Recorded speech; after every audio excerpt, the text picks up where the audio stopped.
Hello, gentlemen, and welcome to another Pal of Market Research video.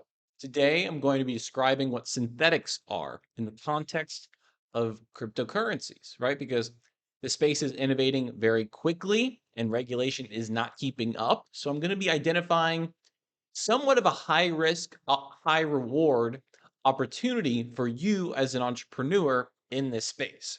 Now, synthetics, to define them, you can think of them as essentially DeFi derivatives. They provide access or exposure to, things, assets that aren't typically inside the crypto ecosystem, right? So that you can think stocks, bonds, commodities, right? So another way of thinking about this is that you can get exposure to but without actually owning the share or stock, right? Because that's what a lot of derivatives provide. They provide you exposure to the price action of an asset, but not necessarily true ownership. So you can essentially own, like it says right here, a type of financial instrument that simulates other asset or asset classes without having to own the underlying or original asset. So this means you can gain exposure to the price movements of these assets without having to actually own them directly. And more of these types of projects are being created on chain, and you'll see a lot of this.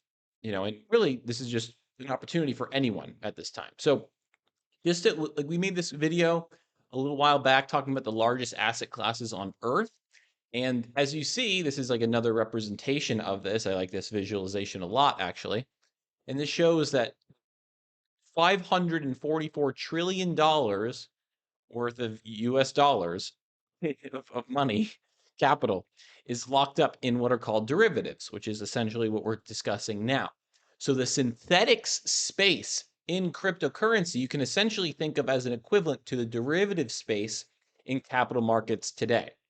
So this will inevitably be the largest sector in cryptocurrencies.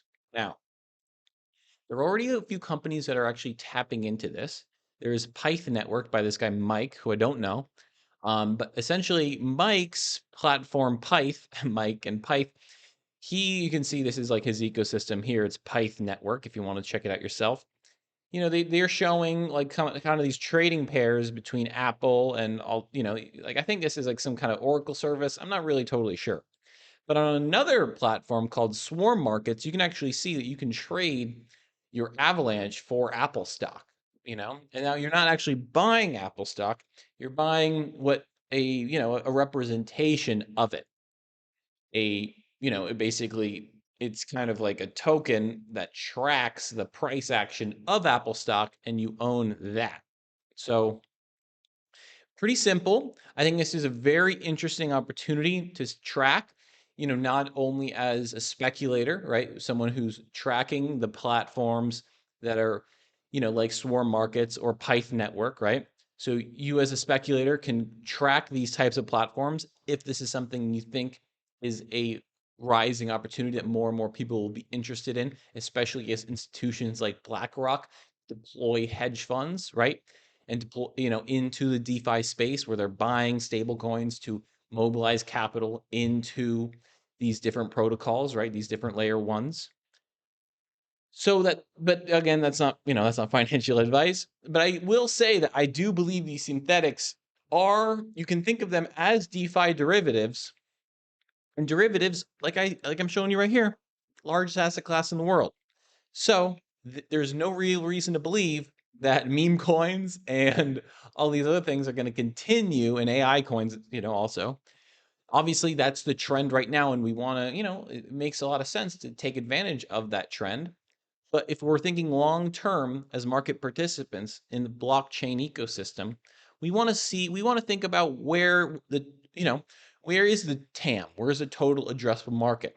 Right? Where are the largest, most disproportionate opportunities? So I'll say that creating software that hosts liquidity for synthetics or derivatives, and you are, especially if you're able to innovate in the governance side of things, you're going to be well positioned as an entrepreneur in this space. That's today's video, guys. I hope you have a great rest of your day, and we'll see you tomorrow.